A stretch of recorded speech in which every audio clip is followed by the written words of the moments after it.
여러분 안녕하세요. 오늘 밤 우리는 우리 인생의 가장 어둡고도 찬란한 뒷면을 함께 들여다보려고 합니다. 창밖은 이미 깊은 어둠에 잠겨 있고 세상의 소음은 서서히 잦아들고 있네요. 어쩌면 여러분 중 누군가는 이 고요함이 너무 무겁게 느껴져서 가슴이 답답하실지도 모르겠습니다. 하지만 냉정하게 말씀드리자면 우리가 이 고독의 정체를 제대로 마주하지 않는다면 우리는 남은 생애 동안 그 공포에 잡아먹혀서 사회적으로는 살아있으나 영혼은 이미 말라버린 상태로 연명하게 될지도 모릅니다. 노년의 외로움을 그저 실패로만 여긴다면 여러분은 인생이 준비한 가장 정교한 보물 상자를 열어보지도 못한 채 버리는 것과 다름없으니까요. 그러니 편안히 자리 잡기 전에 잠시 시간을 내어 좋아요와 구독을 눌러주세요. 물론 제가 여기서 전하는 이야기가 정말 마음에 드실 때만 눌러주시면 됩니다. 그리고 지금 이 영상을 듣고 계신 여러분은 어느 나라, 어느 도시에 계시는지, 그곳의 현지 시간은 몇 시인지 댓글로 조용히 남겨주시겠어요? 지구 반대편에 있는 누군가와 이 고요를 나누고 있다는 감각이 때로는 커다란 위로가 되기도 하거든요. 자, 이제 큰 불을 끄시고 은은한 스탠드만 켜두셔도 좋고 잔잔한 백색 소음을 위해 선풍기를 천천히 돌려두셔도 좋습니다. 오늘 밤의 여정을 함께 시작해 볼까요? 나이가 들어 혼자가 되었다는 사실에 가슴 한구석이 시늘해지는 분들이 참 많으실 겁니다. 주변에서는 안쓰러운 눈빛으로 쳐다보고 자식들은 바쁘다는 핑계로 목소리 한번 듣기가 어렵죠. 명절이 되면 빈자리가 더 크게 보이고 평일 낮에는 시계 초침 소리가 유난히 선명하게 들립니다. 그런데 제가 조심스럽게 말씀드리건대 이 상태는 결코 실패가 아닙니다. 오히려 인생이 여러분에게 뒤늦게 건네주는 마지막 선물입니다. 아니, 좀 더 정확히 말씀드리자면 해방이라는 이름의 훈장이라고 불러야 할 것 같아요. 평생을 타인의 시선이라는 감옥 속에서 살아온 여러분에게 드디어 그 창살을 부수고 나올 열쇠가 쥐어진 셈이니까요. 우리는 평생 누구의 눈치를 보며 살아왔나요? 좋은 부모가 되어야 한다는 강박, 듬직한 가장이어야 한다는 책임감, 그리고 남들에게 성공한 사람으로 보이고 싶어 했던 그 처절한 욕망들 말입니다. 사실 요즘은 현관문 비밀번호가 가끔 기억이 안 나서 문 앞에서 2분쯤 강제 명상을 하게 되는데 이것도 일종의 우주가 베푸는 고독 훈련 아닐까 싶어요. 지갑을 냉장고에 넣어두고 냉장고 문을 열다가 화들짝 놀라는 일도 있고 안경을 머리 위에 올려놓고 온 집안을 뒤지다가 거울 앞에서 허탈하게 웃는 날도 있죠. 젊었을 때는 군중 속의 고독이 왠지 멋있어 보이는 줄 알았는데 이제 와서 가만히 살펴보니 군중 자체가 내 기운을 빨아가는 존재처럼 느껴질 때가 참 많습니다. 모임에 다녀온 날, 저녁에 오히려 더 피곤해지는 경험, 여러분도 한 번쯤은 해보셨죠? 최근 인간의 뇌에 관한 연구들을 보면 사회적 고립 상태에서 오히려 창의적 통찰을 담당하는 디폴트 모드 네트워크라는 부위가 가장 활발하게 움직인다고 합니다. 학술적으로 조금 거창하게 표현하자면 파편화된 관계로부터의 이탈과 주체적 고립을 통한 자아의 재구조화가 일어나는 최적의 시기가 바로 지금이라는 뜻이죠. 이 묵직한 문구가 말하고자 하는 바는 사실 아주 단순합니다. 드디어 여러분이 여러분 자신을 만날 준비가 되었다는 거예요. 평생 남을 만나느라 정작 자신을 만나본 적이 없었던 그 오랜 외출이 이제 끝났다는 뜻이기도 합니다. 오랜 세월을 거친 지혜는 이렇게 속삭입니다. 인생의 가을은 열매를 맺기 위함이 아니라 다음 생의 걸음이 되기 위해 스스로 낙엽을 떨구는 계절이라고 말이죠. 우리가 그토록 붙잡으려 했던 관계들, 명예들, 자식들의 성취 같은 것들은 결국 우리가 떨구어 내야 할 낙엽들이었습니다. 그런데 우리는 그 낙엽이 사라진 빈 가지를 보며 실패라고 울먹입니다. 아니요.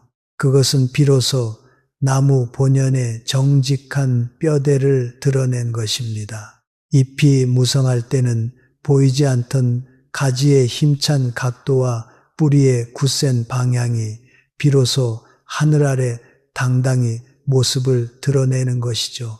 가끔은 자식들이 효도한답시고 사준 최신형 인공지능 스피커와 대화를 하다가 말귀를 못 알아먹는 그 기계한테 버럭 화를 낼 때가 있죠.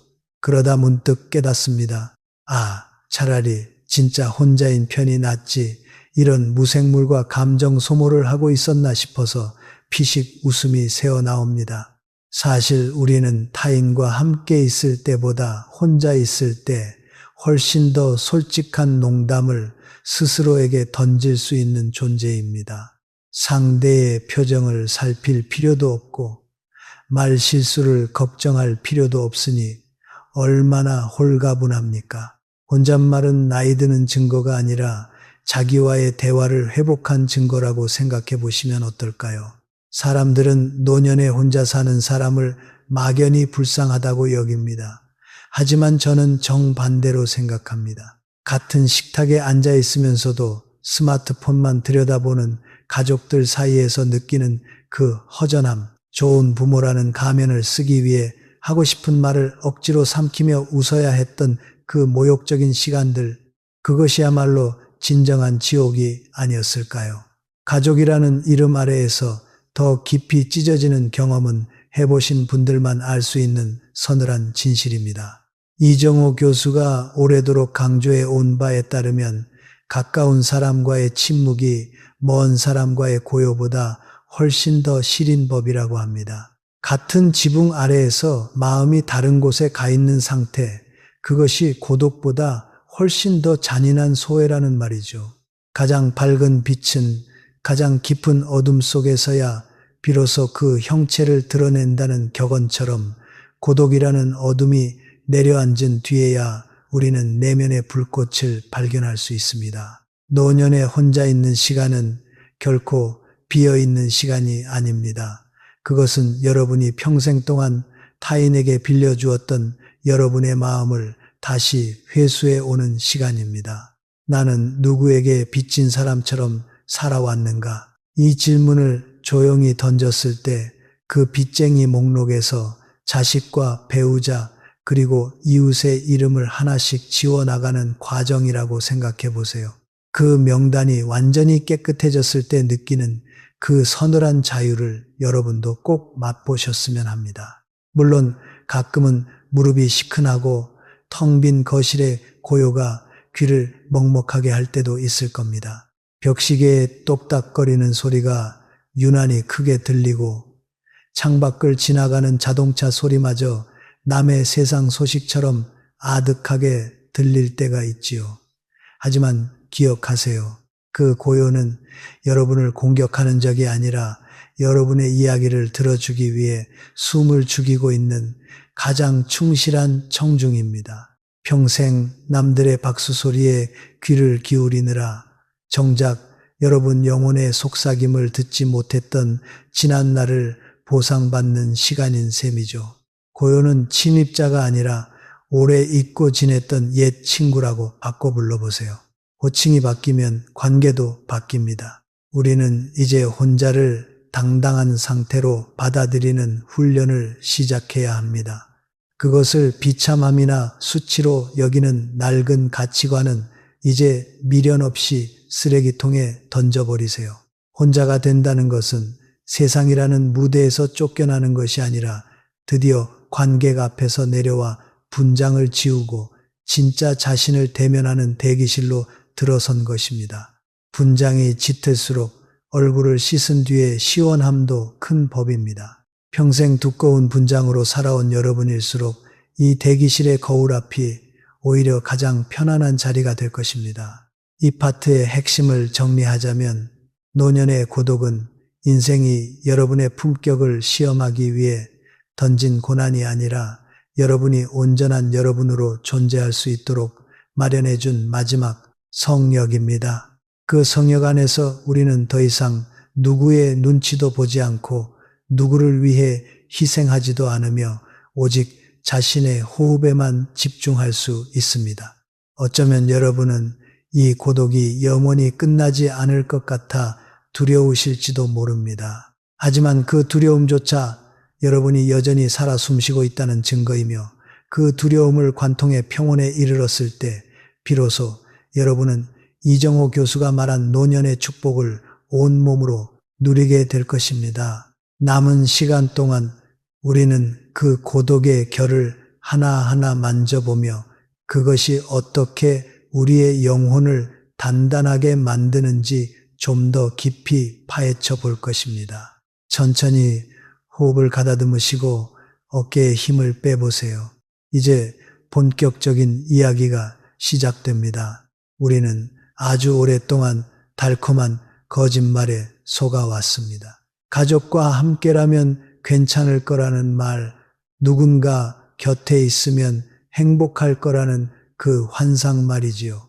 하지만 여러분도 가슴 깊은 곳에서는 이미 알고 계시지 않나요? 가장 시린 추위는 한겨울 벌판이 아니라 식구들이 가득 모인 따뜻한 거실에서 나만 빼고 웃음꽃이 피어날 때 조용히 찾아온다는 사실을요. 행복은 옆에 사람이 있다고 해서 저절로 배달되는 택배 상자가 아닙니다. 오히려 같은 식탁에 앉아 있어도 대화는 끊기고 각자의 스마트폰 액정만 바라보며 와이파이 신호보다 못한 감정의 연결을 겨우 이어가는 그 시간이 우리를 더 비참하게 만들곤 합니다. 사실 요즘은 가족 단체 대화방에 올린 정성스러운 아침 인사가 3시간이 지나도록 안 읽은 표시가 사라지지 않을 때 내가 이 집안의 공유기보다 존재감이 없구나 싶은 씁쓸한 농담을 스스로에게 던지게 되죠. 생일에 보낸 이모티콘 하나에 이모지 하나로 답이 올 때의 그 허탈함은 또 얼마나 깊은지요. 인간의 뇌에는 타인에게 거절당하거나 소외되었을 때 활성화되는 부위가 따로 있는데 그것이 신체적 고통을 느낄 때와 거의 정확히 일치한다고 합니다. 학술적 용어로 표현하자면 사회적 배제에 따른 전대상피질 배측 부위의 활성화라고 하죠.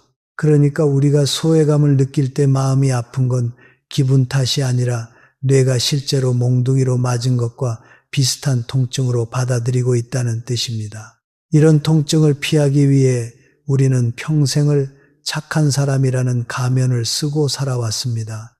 착해야 사랑받고 희생해야 인정받으며 참아야만 비로소 가족의 일원이 될 수 있다는 그 조건부 사랑의 계약서에 강제로 서명한 셈입니다. 하지만 노년에 접어들며 그 계약의 유효 기간이 끝나갈 때 우리는 극심한 공포를 느낍니다. 내가 이제 누구를 위해 살아야 하나? 내가 아프면 누가 돌봐주나? 이런 계산적인 질문들이 밤마다 천장을 가득 채우지요. 사실 이건 외로움이라기보다 버림받음에 대한 근원적인 공포에 더 가깝습니다. 젊었을 때는 내가 이 집안의 기둥이라고 믿었는데 이제는 청소할 때 걸리적거리는 낡은 가구처럼 취급받는 건 아닐까 하는 의구심이 밀려올 때가 있죠. 며느리의 한숨소리 한 번에 내 존재 자체가 죄스럽게 느껴지고 손주가 시끄럽다고 눈치를 주면 내 말투조차 줄여야 하는 그 비굴한 순간들, 그것이 바로 가족이라는 울타리 안에서 우리가 겪는 가장 잔인한 형태의 고독입니다. 정작 겉으로는 웃으며 밥상을 차리고 있는데 속으로는 이 식탁에서 내가 투명 인간이 된 것 같다는 생각이 드는 순간 말이죠. 여기서 아주 기발하면서도 사소한 잡지식 하나를 알려드릴까요? 고대 로마 시대에는 담나티오 메모리아이라는 형벌이 있었습니다. 기억의 말살이라는 뜻인데 한 인간의 존재 기록을 세상에서 완전히 지워버리는 것이 사형보다 더 가혹한 형벌로 여겨졌다고 하죠. 우리가 지금 느끼는 두려움도 본질적으로는 이것과 같습니다. 내가 사랑했던 사람들로부터 잊혀지고 나의 가치가 더 이상 쓸모 없어지는 것에 대한 공포 말입니다. 그래서 우리는 이 공포를 잊기 위해 불필요한 친절을 베풀고 과도한 희생을 자처하며 관계의 끈을 부여잡으려 애를 씁니다. 한 번은 친구 녀석이 야, 그래도 자식들한테 잘해줘야 나중에 물 한 그릇이라도 떠주지 않겠냐 하더군요. 저는 속으로 이렇게 생각했습니다. 그 물 한 그릇 받으려고 평생 눈치 보며 사느니 그냥 정수기 대여를 하나 더 하겠다고요. 우스갯소리 같지만 사실 이게 우리 노년이 처한 서글픈 현실 그 자체입니다. 상대를 붙잡기 위해 자신을 지우는 행위는 결국 상대로 하여금 나의 희생을 당연하게 여기게 만들 뿐입니다. 더 많이 참을수록 여러분의 존재는 점점 투명해지고 결국에는 여러분이 가장 두려워하던 그 외로움의 구렁텅이로 더 빠르게 미끄러지게 될 것입니다. 오랜 세월을 거친 지혜는 우리에게 이렇게 경고합니다. 자신을 잃어버리고 얻은 관계는 모래 위에 쌓은 성과 같아서 작은 파도 한 번에도 형체 없이 사라진다고 말이지요. 이정호 교수가 평생을 두고 강조해온 내면의 질서가 중요한 이유가 바로 여기에 있습니다. 인간의 품격은 남이 나를 어떻게 대하느냐가 아니라 내가 나를 어떻게 대하느냐에서 결정됩니다. 앞의 것은 원래 내 힘으로 통제할 수 있는 영역이 아닙니다. 자식도 변하고 배우자도 변하고 수십 년 지기 친구도 변합니다. 그 변덕스러운 타인의 마음에 내 행복의 운전대를 맡기는 것만큼 위험한 도박은 없습니다. 우리는 이제 함께 있음이라는 중독에서 벗어나야 합니다. 혼자 있는 방에 불이 꺼졌다고 해서 내 마음속의 불까지 함께 꺼트리지 마세요. 아무도 나를 찾지 않는다는 사실은 내가 쓸모없다는 증거가 아니라 드디어 아무에게도 방해받지 않고 나 자신과 깊이 있는 대화를 나눌 수 있는 귀한 시간이 확보되었다는 뜻입니다. 학계에서는 이를 정서적 상호 의존성의 비대칭적 소멸이라고 부르기도 하는데 쉽게 풀어 말하면 상대는 나를 덜 찾는데 나는 여전히 상대만 바라보고 있는 이 불균형을 이제 스스로 깨뜨려야 한다는 뜻입니다. 사실 우리를 가장 힘들게 하는 건 체면이라는 이름의 낡은 옷입니다. 남에게 약해 보이기 싫어서 혹은 자식에게 짐이 되기 싫어서 겉으로는 강한 척하지만 속으로는 누군가 나를 꽉 잡아주기를 바라는 그 모순된 모습 말입니다. 이런 모순된 에너지를 유지하느라 우리는 이미 너무 많이 지쳐버렸습니다. 이제는 그 무거운 갑옷을 벗어 던져도 됩니다. 오늘은 내가 내 인생의 운전대를 잡는다는 마음가짐으로 관계의 주도권을 타인이 아닌 나 자신에게로 다시 가져와야 합니다. 혼자가 되는 순간 비로소 들리기 시작하는 질문들이 있습니다. 나는 진정 무엇을 원했는가? 나는 왜 이렇게까지 타인의 기대에 부응하려 애썼는가? 이런 질문들은 아프지만 꼭 통과해야 하는 관문입니다. 대부분의 사람은 이 질문이 두려워서 더 시끄러운 모임으로 더 잦은 전화 통화로 도망치려 합니다. 하지만 그 도피처가 여러분을 구해준 적이 단 한 번이라도 있었나요? 오히려 모임이 끝나고 돌아오는 길에 공허함이 더 커졌을 뿐이지요.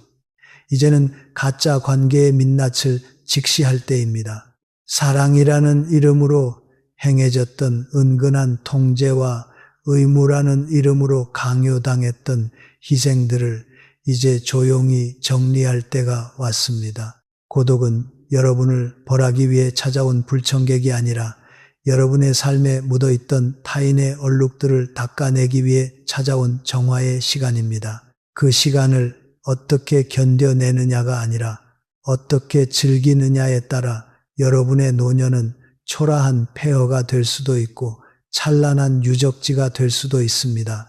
밤이 깊어질수록 별이 더 선명하게 보이듯이 관계의 소음이 잦아들수록 여러분이라는 본질의 빛은 더욱 또렷해질 것입니다. 그러니 지금 느끼는 그 고독의 통증을 외면하지 마세요.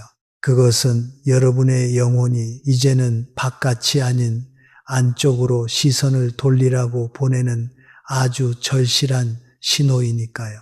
이제 우리는 그 무너진 기둥을 다시 세워야 할 시간입니다. 많은 사람이 관계를 붙잡으려고 안간 힘을 쓰지만 사실 관계라는 건 내 소나귀에 힘을 준다고 해서 머물러 주는 게 아닙니다. 마음이 떠나면 바람처럼 사라져버리고 상황이 바뀌면 남보다 못한 사이가 되기도 합니다.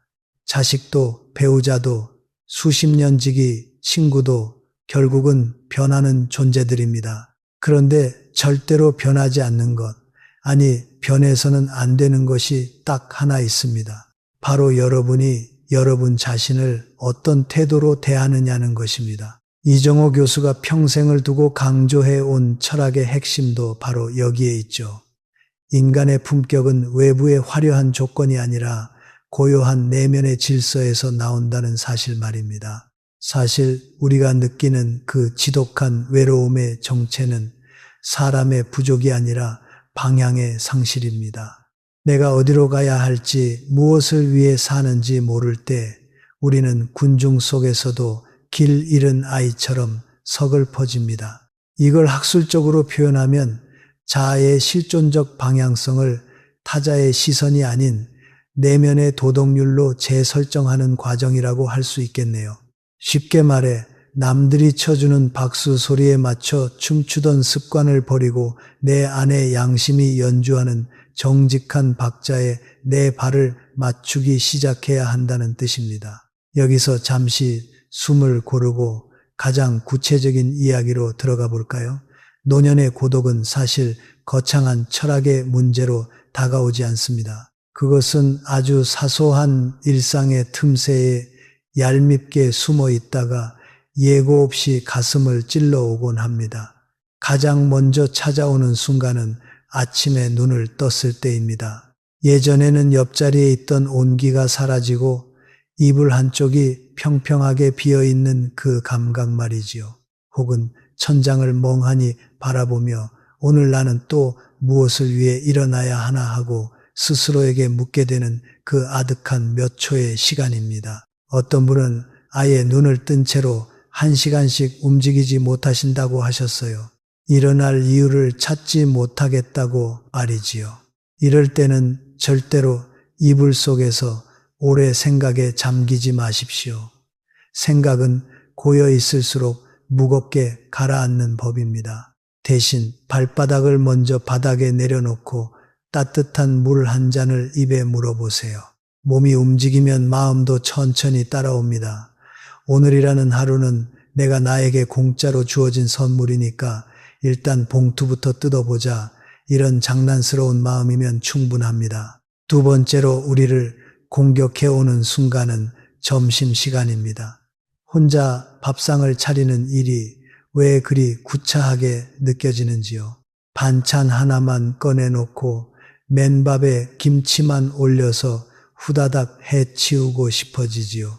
하지만 저는 이럴 때일수록 더 반대로 해보시라고 말씀드립니다. 혼자니까 대충 먹는 게 아니라 혼자니까 더 정성껏 차리는 겁니다. 예쁜 그릇 하나를 꺼내고 반찬을 종지에 덜어 담고 한 번도 안 쓰고 모셔만 두던 그 찻잔에 뜨거운 보리차를 따라 보세요. 누구에게 보여주기 위한 상차림이 아니라 오직 나 하나를 대접하기 위한 밥상입니다. 이 사람이 바로 내가 평생 섬겨야 할 유일한 귀빈이라는 사실을 이제는 인정하셔야 합니다. 세 번째로 해가 기울기 시작하는 늦은 오후 4시 무렵이 또 다른 고비입니다. 학자들은 이 시간대를 일몰 우울이라고도 부르는데 뇌 속의 세로토닌이 줄어들면서 실제로 기분이 가라앉기 쉬운 시간이라고 합니다. 이럴 때는 무조건 자리에서 일어나 창문을 활짝 여시고 남은 햇빛을 얼굴에 받아보세요. 5분만 햇빛을 쬐어도 뇌는 스스로를 다시 깨우기 시작합니다. 혹은 가장 좋아하는 노래를 틀어놓고 설거지나 청소 같은 사소한 일을 천천히 해보시는 것도 좋습니다. 몸을 움직이는 것은 가장 값싸고도 가장 확실한 항우울제니까요. 이정호 교수가 어떤 강연에서 인상 깊은 일화 하나를 들려주신 적이 있습니다. 서울 외곽에 혼자 사시는 한 82의 어르신 이야기입니다. 남편과 사별한 지 20년이 넘으셨고 자식들은 모두 외국에 나가 있다고 하셨어요. 누가 봐도 외롭기 짝이 없는 처지라고 할 만한데 정작 그 어르신 댁에 찾아간 학생들이 놀란 건 집안 가득 흘러나오는 잔잔한 라디오 소리와 식탁 위에 예쁘게 꽂혀 있는 한 송이의 들꽃이었다고 합니다. 어르신께서는 이렇게 말씀하셨다고 해요. 나는 매일 아침 나 자신에게 들꽃 한 송이를 사줍니다. 이 꽃은 누가 나를 위해 사준 것이 아니라 내가 나를 위해 사준 것이기 때문에 더 오래 예쁩니다. 이 한마디에 이정호 교수는 평생의 논문보다 더 깊은 철학이 담겨 있다고 하셨죠. 우리는 너무 오랫동안 내가 나를 대접하는 법을 잊고 살아왔습니다. 남편을 챙기고 자식을 챙기고 시부모를 챙기고 이웃을 챙기느라 정작 여러분 자신의 어깨를 한번 두드려 준 적이 있으신가요? 오늘 저녁에는 거울 앞에 서서 이렇게 말해 보시죠.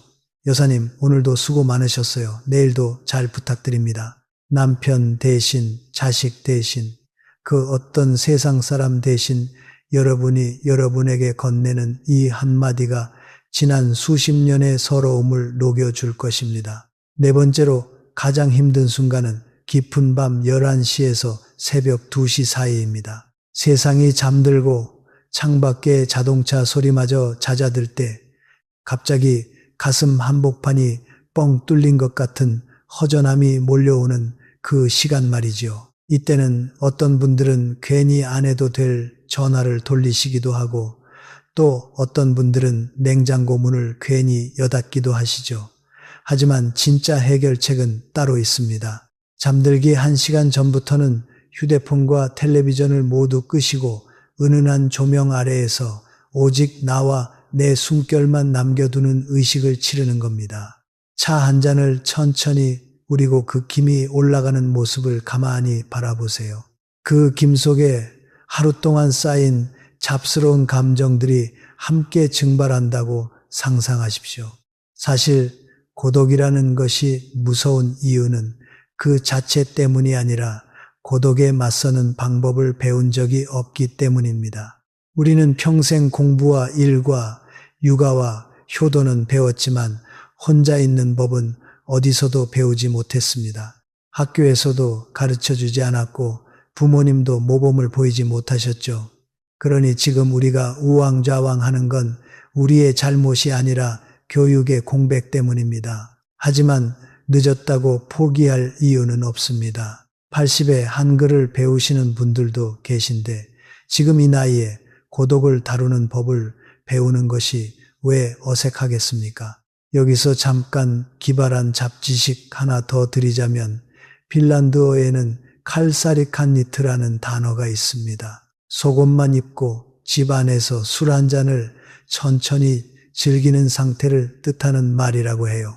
핀란드 사람들은 이걸 어엿한 단어로 만들 만큼 혼자 있는 시간을 중요하게 여깁니다. 다른 사람의 시선이 닿지 않는 곳에서 가장 솔직한 나로 돌아가는 그 시간을 부끄럽게 여기지 않는 거죠. 우리도 이제 혼자 있는 시간에 이름을 붙여주시는 건 어떨까요? 오늘의 나만의 시간이라든지 조용한 차 한 잔이라든지 뭐든 좋습니다. 이름이 붙은 시간은 하찮은 시간이 아니라 특별한 시간으로 승격됩니다. 5번째로 계절이 바뀔 때마다 찾아오는 묵직한 고독이 있습니다. 첫눈이 내리는 날, 벚꽃이 흩날리는 봄날, 낙엽이 바스락거리는 가을, 이런 계절의 고비마다 옛 생각이 밀려와 가슴이 먹먹해지시죠. 이때는 억지로 그 감정을 밀어내려 하지 마십시오. 계절의 슬픔은 억누를수록 더 짙어지고 있는 그대로 받아들일수록 오히려 빨리 지나갑니다. 창가에 앉아 그 계절에 맞는 노래 하나를 틀어놓고 옛날 사진첩을 펼쳐보세요. 그리고 그 속에 있는 젊은 시절에 여러분에게 조용히 말을 건네보시는 겁니다. 네가 참 대견하게도 여기까지 왔구나. 앞으로도 같이 잘 가보자. 이 한마디면 족합니다. 오랜 세월을 거친 지혜는 이렇게 말합니다. 상처가 없는 인생은 없고 고독이 없는 노년도 없다. 다만 그 상처를 어떻게 다루고 그 고독을 어떻게 안느냐에 따라 사람의 향기가 달라질 뿐이다. 이정호 교수가 늘 강조하신 대로 여러분의 노년은 어떤 꽃보다도 오래 피어나는 향기로운 계절이 될 수 있습니다. 그 향기는 누가 만들어 주는 것이 아니라 여러분이 매일 반복하는 사소한 선택들의 층이 쌓여 만들어내는 여러분만의 고유한 향기니까요. 자, 이제 우리는 이 일상의 고비들을 어떻게 넘어설지에 대한 가장 실질적인 방법으로 넘어가 볼 차례입니다. 추상적인 위로는 이미 충분히 많이 받아오셨으니까요. 앞에서 나눈 이야기들이 머리에 남아있을 때 바로 실천의 단계로 이어가는 것이 가장 효과적입니다. 다음 파트에서는 혼자 있는 시간을 저주가 아닌 축복으로 바꾸는 5가지 구체적인 훈련법을 하나하나 자세히 풀어보려고 합니다. 깊게 숨을 한번 들이마시시고 어깨를 다시 한번 털어주세요. 여기서 잠깐 기발한 잡지식 하나를 공유해 드릴까요? 일본에는 킨치기라는 독특한 예술 기법이 있습니다. 깨진 도자기 파편들을 금이나 은으로 이어붙여서 수리하는 방식인데 수리한 자국을 숨기지 않고 오히려 더 도드라지게 드러내어 그 상처를 새로운 아름다움으로 승화시키죠. 우리의 노년도 이 킨치기와 많이 닮아 있습니다. 평생 여기저기 부딪히고 깨진 우리의 마음을 타인의 인정이라는 싸구려 본드로 대충 붙이려 하지 마세요. 대신 고독이라는 귀한 금가루로 그 틈을 천천히 메워보세요. 그러면 그 상처는 더 이상 흉한 결점이 아니라 여러분만이 가진 고유한 품격의 무늬가 될 테니까요. 물론 이 과정이 말처럼 쉽지는 않습니다. 가끔은 혼자 밥을 먹다가 내가 지금 뭐 하고 있나 싶은 생각이 들 때가 있죠. 짜장면을 시켰는데 단무지가 하나 모자랄 때 그걸 따질 사람도 없어서 허공에 대고 젓가락질을 할 때의 묘한 허무함이란 겪어본 사람만 알 수 있는 맛입니다. 하지만 생각해 보세요.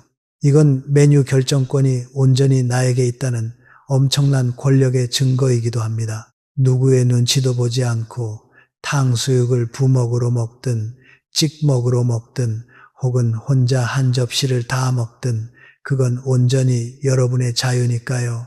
사실 혼자 있으면 닭다리 2개를 모두 내 차지로 만들 수 있다는 건 노년이 주는 아주 실질적인 축복 중 하나죠. 오랜 세월을 거친 지혜는 이렇게 속삭입니다. 숲의 거목들은 서로 가지를 섞지 않아도 같은 땅의 깊이를 공유하며 홀로 당당히 선다고 말이지요. 나무들이 서로 얽혀붙어 살면 오히려 햇빛을 받지 못해 결국 같이 썩고 맙니다. 인간관계도 마찬가지입니다. 적당한 거리가 있어야 서로의 존엄이 보존됩니다. 이정호 교수가 말하는 더 인간다운 삶이란 바로 이런 것입니다. 남의 눈치를 덜 보고 자기 양심의 소리에 더 귀를 기울이는 것, 외부의 평가라는 변덕스러운 파도에 흔들리지 않는 자기만의 기준을 세우는 것 말입니다. 이제 본론인 실천법으로 들어가 볼까요? 마음은 아무리 결심해도 막상 혼자 있는 거실에 어둠이 내리면 설탕처럼 허무하게 녹아버리곤 합니다. 그래서 우리에게 필요한 건 거창한 철학이 아니라 아주 구체적이고 지루한 반복의 기술입니다. 오늘은 혼자 있는 시간을 저주가 아닌 축복으로 바꾸는 5가지 실천법을 말씀드리려고 합니다. 어렵게 생각하지 마세요. 작게 시작하되 매일 하는 것만이 핵심입니다. 첫 번째는 아침 문장을 고정하는 일입니다. 눈을 뜨자마자 침대 위에서 딱 한 문장만 3번 소리 내어 말해보세요. 오늘도 나는 내 삶의 주인입니다. 이 짧은 문장이 무슨 힘이 있겠냐고 물으시고 싶겠지만 우리 뇌는 생각보다 단순해서 자기가 자주 듣는 소리를 곧 진실로 믿어버리는 경향이 있습니다. 입으로 뱉으면 귀가 듣고 귀가 들으면 뇌가 그 방향으로 신경회로를 재구성하기 시작하죠. 사실 요즘은 아침에 일어날 때마다 아이고 삭신이야 라는 말이 자동으로 튀어나오곤 하는데 이건 우리 몸에게 야, 너 오늘 하루 종일 아파야 해 하고 주문을 거는 것과 다름없습니다. 거울 속에 자신을 보며 너 참 멋지게 늙어가는구나 하고 농담처럼 건네보세요. 거울 속에 내가 웬일이니 하고 대답할 일은 없으니 안심하시고요. 두 번째는 하루에 딱 10분만 의도적으로 고요를 채우는 훈련입니다. 이건 단순히 가만히 있는 게 아닙니다. 텔레비전과 휴대폰을 모두 끄고 오직 자신의 호흡에만 집중하는 시간이죠. 들이마시고 하나, 내쉬고 둘, 이렇게 20번만 반복해 보세요. 이때 마음은 자꾸만 어제 자식이 한 말이 너무 서운했어라거나 내일 비 오면 무릎이 시릴 텐데라는 걱정 쪽으로 도망치려 할 겁니다. 괜찮습니다. 도망가면 다시 호흡으로 조용히 데려오면 그만입니다. 이 훈련은 학술적으로 신경생물학적 피드백 회로를 통한 인지적 재평가 기제를 강화하는 과정입니다. 즉 불안이라는 파도가 덮쳐올 때 그 파도에 휩쓸리지 않고 서핑하듯 관찰할 수 있는 힘을 기르는 것이죠. 여기서 사소하지만 기발한 잡지식 하나 더 드릴까요? 우리 뇌는 완전한 정적보다 백색 소음이 있을 때 오히려 집중력이 높아진다고 합니다.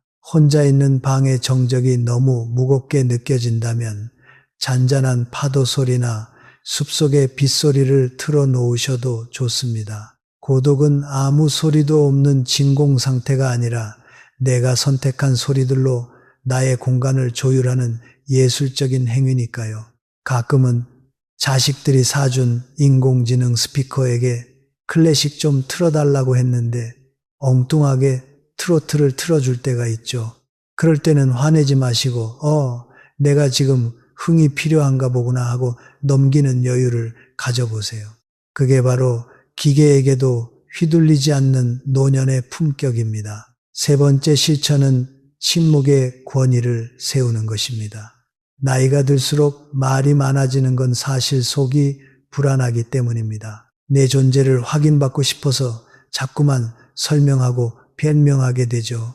특히 자식이나 주변 사람들에게 내가 너를 어떻게 키웠는데라거나 혼자 사니까 이런 게 불편해 같은 말을 길게 늘어놓지 마세요. 그 말들은 여러분의 가치를 높여주기는커녕 여러분을 자꾸만 돌봄의 대상으로 전락시킬 뿐입니다. 대신 이 한 문장만 남기세요. 나는 내 삶을 잘 꾸려가고 있단다. 상대가 더 캐묻는다면 그저 인자한 미소로 답을 대신하십시오. 입을 닫으면 마음의 창이 열리고 말을 줄이면 영혼의 무게가 실린다는 격언을 기억하세요. 침묵은 결코 포기가 아니라 여러분의 경계를 지키는 가장 강력한 무기입니다. 네 번째는 밤의 장면을 바꾸는 상상 훈련입니다. 불이 꺼지면 과거의 후회와 미래의 불안이 괴물처럼 몸집을 키우기 마련이죠. 이때는 무조건 잠을 청하려고 애쓰지 마시고 여러분이 가장 평온했던 순간이나 가장 당당했던 자신의 모습을 머릿속으로 천천히 그려보세요. 여러분은 지금 넓은 들판에 홀로 서 있고 시원한 바람이 여러분의 백발을 부드럽게 스치고 지나갑니다. 등 뒤에는 여러분이 완수한 평생의 의무가 가지런히 놓여 있고 눈앞에는 오직 여러분만을 위한 자유로운 시간이 지평선까지 펼쳐져 있습니다. 이 장면을 매일 밤 반복하면 뇌는 이 가상의 장면을 점차 현실의 기억으로 저장하기 시작합니다.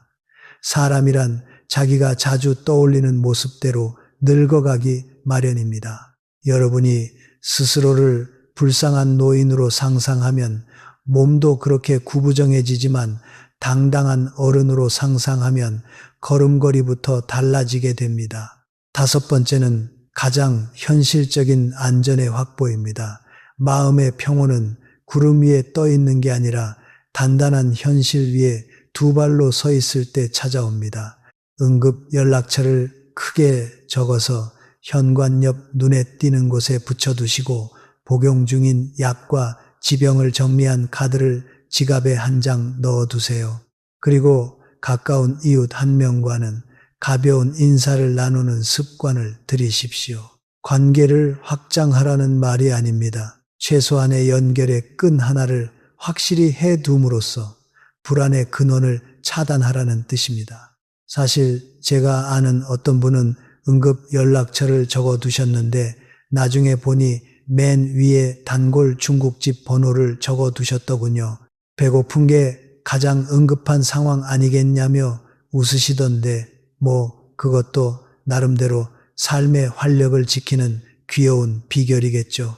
이 다섯 가지 실천은 모두 내가 나를 지킨다는 행동이라는 공통점을 가지고 있습니다. 타인에게 기대려 했던 그 무거운 뜻을 거두어드리고 내 삶이라는 배의 길을 직접 잡는 과정이죠. 처음 일주일은 어색하고 불편할 겁니다. 이게 다 무슨 소용인가 싶은 회의감이 드실 수도 있습니다. 하지만 기억하세요. 마음은 근육과 같아서 자꾸 써야 단단해집니다. 여러분이 매일 반복하는 이 작은 동작들이 쌓이고 쌓여서 여러분을 지탱하는 거대한 기둥으로 자라날 것입니다. 잠시만요.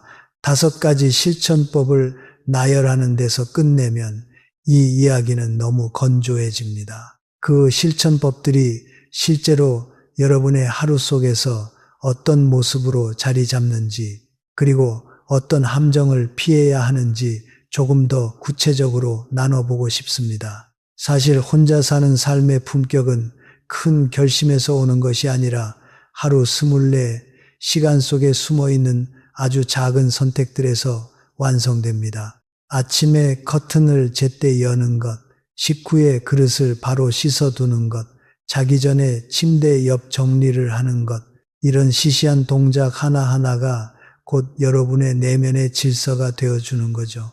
제가 상담해드렸던 부산의 한 어르신 이야기를 들려드리고 싶습니다.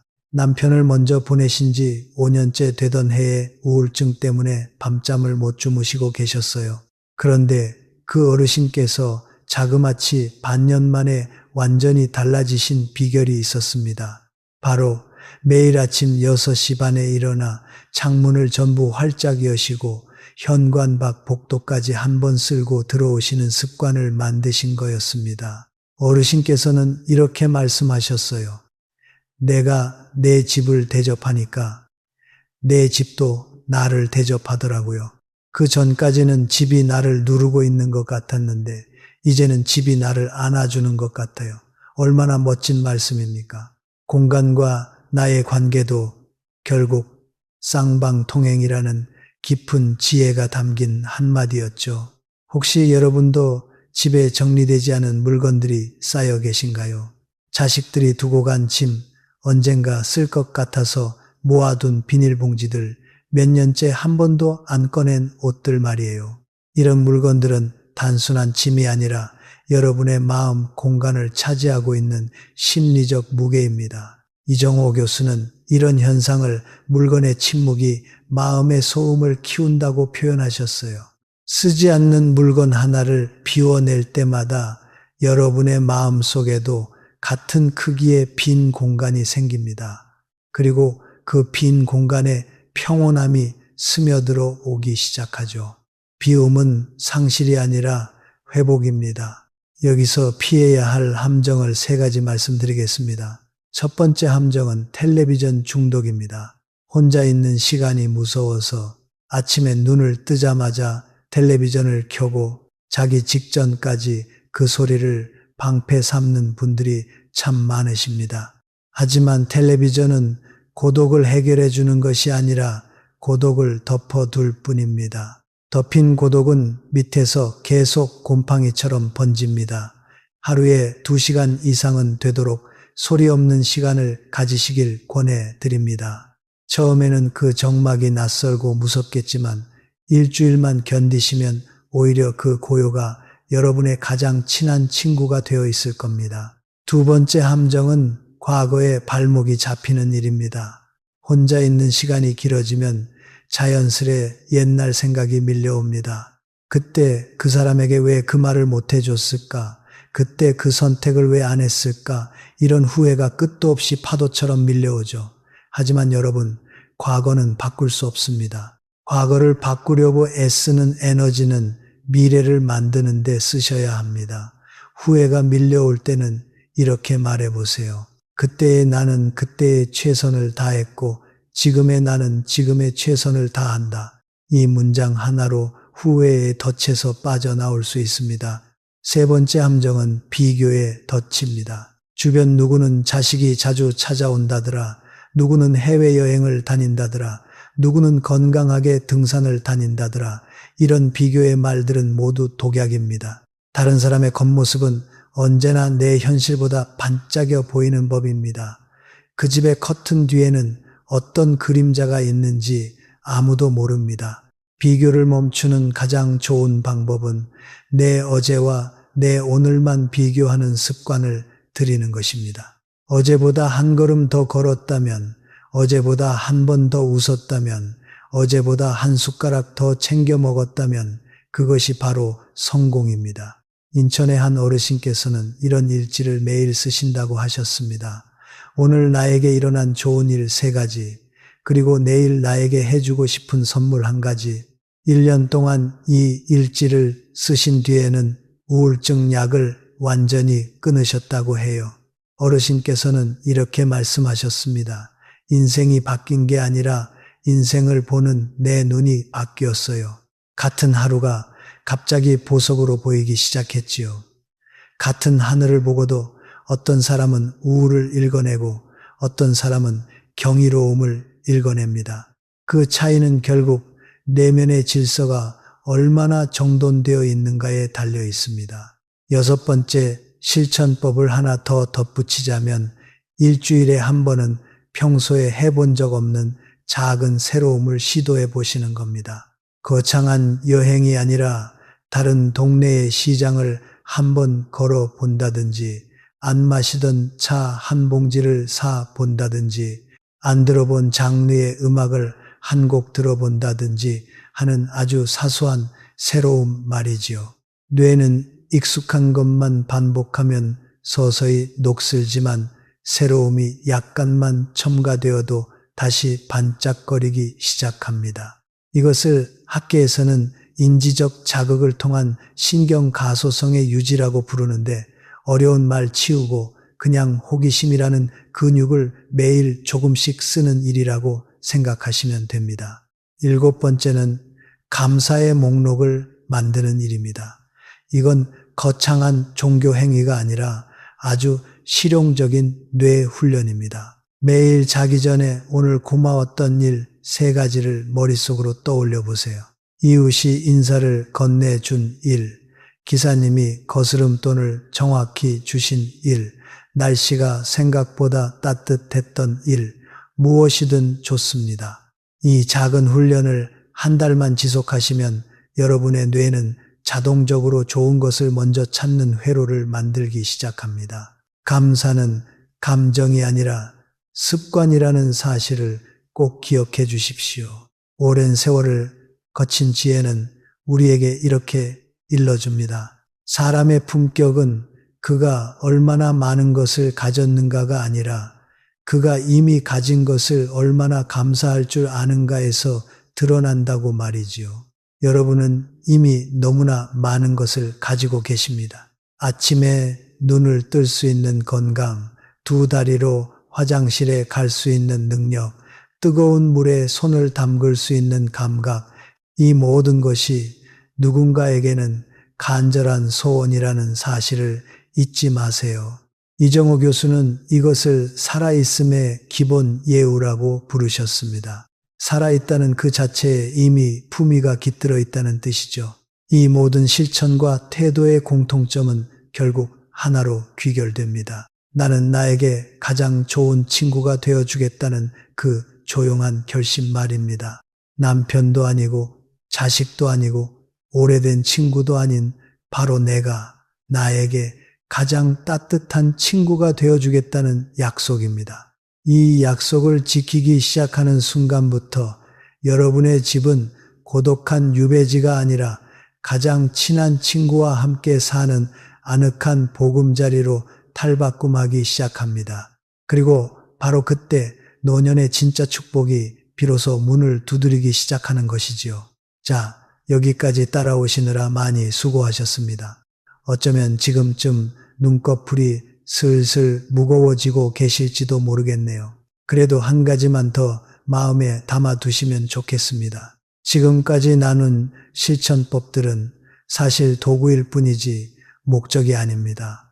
진짜 목적은 여러분이 여러분 자신을 바라보는 그 시선이 조금씩 따뜻해지는 것, 오직 그 하나입니다. 아침 문장을 외우고 10분 동안 숨을 고르고 밤에 상상 훈련을 하는 그 모든 동작이 결국에는 내가 나를 귀하게 여기는 태도 하나로 모여듭니다. 그래서 실천이 다소 서툴러도 괜찮습니다. 방향만 잃지 않으시면 됩니다. 오늘 아침에 문장을 까먹으셔도 괜찮고 호흡이 자꾸 끊겨도 괜찮습니다. 내가 나를 돌보려 한다는 그 마음의 방향, 그 하나만 살아있으면 길은 저절로 닦입니다. 이정호 교수도 늘 말씀하셨습니다. 습관은 완벽함으로 만들어지는 것이 아니라 포기하지 않음으로 만들어진다고 말이지요. 오늘 하루만큼은 서툰 자신을 너그럽게 보아주세요. 완벽한 노년이 있는 것이 아니라 너그러운 노년이 있을 뿐입니다. 그 너그러움은 먼저 여러분 자신에게서 시작되어야 합니다. 이제 우리는 여러분의 인생에 새로운 이름을 붙여야 할 결정적인 순간에 도달했습니다. 사람은 세월의 숫자로 늙는 것이 아니라 스스로를 정의하는 방식에 따라 늙어가는 존재입니다. 만약 여러분이 가슴속에 나는 늙었다, 나는 이제 약해졌다, 나는 누군가에게 챙김을 받아야 하는 쓸모없는 존재다라는 정의를 품고 있다면 여러분의 몸과 마음은 충실한 하인처럼 그 명령을 따르며 급격히 시들어갈 것입니다. 하지만 오늘 이 밤 우리가 함께 나누는 이 고요한 대화를 통해 그 낡은 정의를 불태워 버립시다. 여러분은 돌봄의 대상이 아니라 수십 년의 폭풍을 견뎌내고 마침내 자기만의 섬에 도달한 당당한 삶의 주인입니다. 학술적으로 표현하면 이것은 노년기 정체성의 목적론적 재구성이라고 할 수 있습니다. 과거의 상처나 쇠약함에 매몰되는 것이 아니라 남은 생의 의미와 존엄을 향해 자아를 새롭게 설계하는 능동적인 과정이죠. 생각해 보세요. 평생 자식들 뒷바라지하고 직장에서 상사 눈치 보며 그 험난한 세상을 살아남은 여러분이 왜 이제 와서 어린아이 취급을 받아야 합니까? 여러분은 이미 인생이라는 대학에서 인내와 생존이라는 전공을 수석으로 졸업한 박사님들입니다. 물론 가끔 돋보기를 어디 뒀는지 잊어버리고 이마 위에 얹은 채로 집안을 뒤지는 허당기가 있긴 하지만 그건 내 머리가 너무 중요한 지혜들로 가득 차서 사소한 데이터들은 잠시 압축해 둔 것뿐이라고 생각하시면 됩니다. 인생의 파일이 너무 많으면 검색 엔진이 좀 느려질 수도 있는 법이니까요. 여기서 잠깐 기발한 잡지식 하나를 덧붙이자면 신학자 폴 틸리히는 외로움이라는 단어와 고독이라는 단어를 엄격히 구분했습니다. 외로움은 혼자 있는 괴로움을 뜻하지만 고독은 혼자 있는 기쁨을 뜻한다고 했죠. 여러분의 노년은 외로움이라는 낡은 꼬리표를 떼어내고 고독이라는 반짝이는 훈장을 가슴에 다는 시기입니다. 이제부터 여러분은 선택하는 사람이 되어야 합니다. 누가 와주기를 기다리는 사람은 늘 타인의 시간에 자신의 행복을 묶어두기에 불안할 수밖에 없습니다. 하지만 내가 갈 곳을 정하고 내가 먹을 것을 고르고 내가 읽을 책을 선택하는 사람은 언제나 평온합니다. 오늘은 내가 내 방의 사장이라는 기분으로 하루를 설계해 보세요. 비록 직원은 나 혼자고 복지도 변변치 않지만 상사의 잔소리도 없고 야근 여부도 내 마음대로 정하는 꿈의 직장 아닙니까? 아침에 일어나 마시는 차 한 잔의 온도까지 여러분의 주권 아래에 두십시오. 타인에게 뻗쳤던 그 마음의 손을 조용히 거두어 여러분의 무릎 위에 가지런히 내려놓을 때 비로소 여러분의 품격은 완성됩니다. 또한 관계에서도 품격 있는 거리를 유지하십시오. 가까이 붙어 있는 것이 사랑이라는 착각에서 이제는 벗어나야 합니다. 서로의 삶을 존중하는 적당한 거리가 있을 때 비로소 사랑이라는 꽃이 오래도록 피어납니다. 자식들에게 나를 보러 오너라 하고 퇴근하는 대신 나는 내 삶을 즐기고 있으니 너희도 너희 삶을 책임지며 잘 살아라 하고 말할 수 있는 부모는 얼마나 멋집니까? 그것은 냉정함이 아니라 지혜로운 사랑입니다. 여러분이 스스로를 존중하고 고독을 즐길 줄 알게 되면 사람들은 여러분을 가엾게 여기는 대신 여러분의 평온함을 담고 싶어 하며 오히려 조심스럽게 다가오기 시작할 것입니다.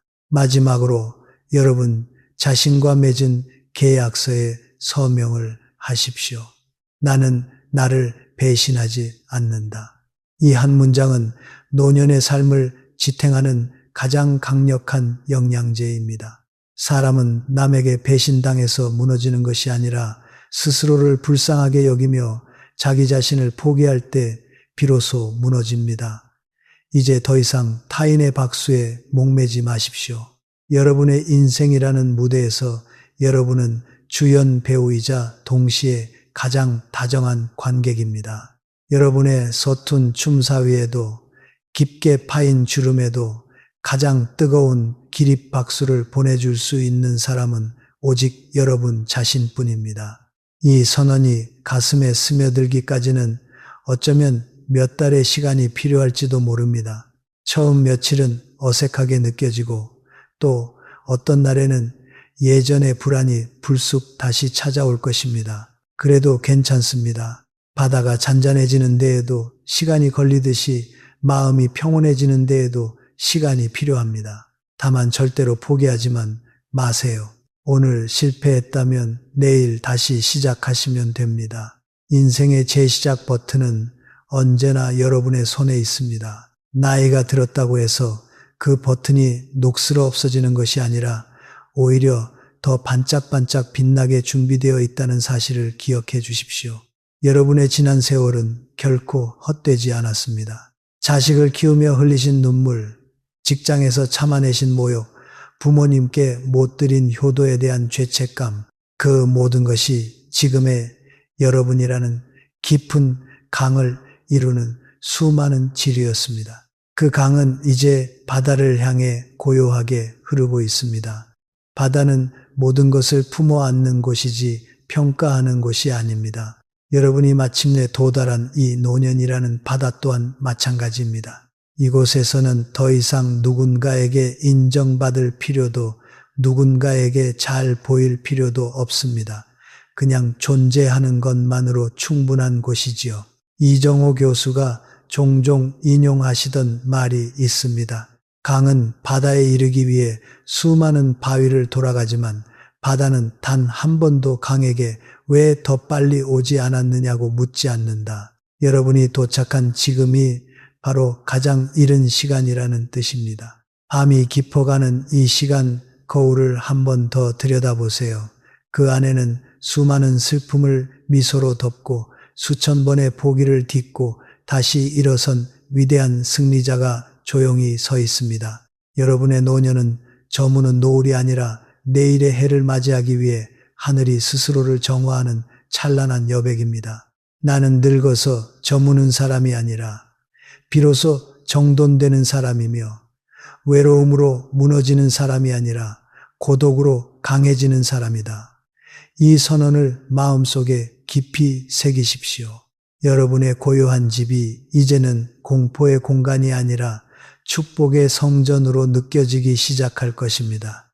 여러분은 혼자이되 완벽하며 고요하되 충만합니다. 이제 무거운 마음의 짐을 내려놓고 깊은 휴식의 바다로 들어가실 시간입니다. 오늘 우리가 나눈 이야기들이 여러분의 머리맡에 잔잔한 등불이 되어 밤새 여러분을 조용히 지켜주기를 바랍니다. 여러분의 방을 가득 채운 고요는 이제 여러분을 억누르는 무게가 아니라 여러분의 지친 영혼을 포근하게 감싸는 비단 이불이 되어줄 것입니다. 창밖의 별들은 여러분의 고독이 얼마나 아름다운지 증명하듯이 소리 없이 반짝이고 여러분의 고른 숨소리는 그 우주의 리듬과 하나가 되어 조화롭게 흘러갑니다. 여러분은 오늘 하루도 충분히 잘해내셨습니다. 내일 아침 눈을 뜨시면 가장 먼저 여러분의 이름을 부르며 따뜻한 미소를 지어주세요. 그 누구보다 내가 나 자신을 가장 소중히 여기겠다는 그 약속 하나만으로도 여러분의 남은 인생은 충분히 빛날 가치가 있습니다. 이제 모든 걱정은 저 멀리 흘려보내시고 오직 여러분만을 위해 준비된 평온한 꿈속으로 천천히 걸어 들어가세요.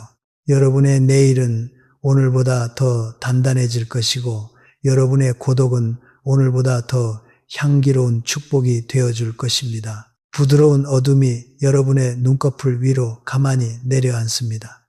여러분은 안전하고 평화로우며 온전한 여러분 자신의 주인입니다. 따뜻한 온기가 온몸을 감싸는 것을 느끼시며 이제 그만 편안히 눈을 감으셔도 좋습니다. 건강 지키시고 행복하세요.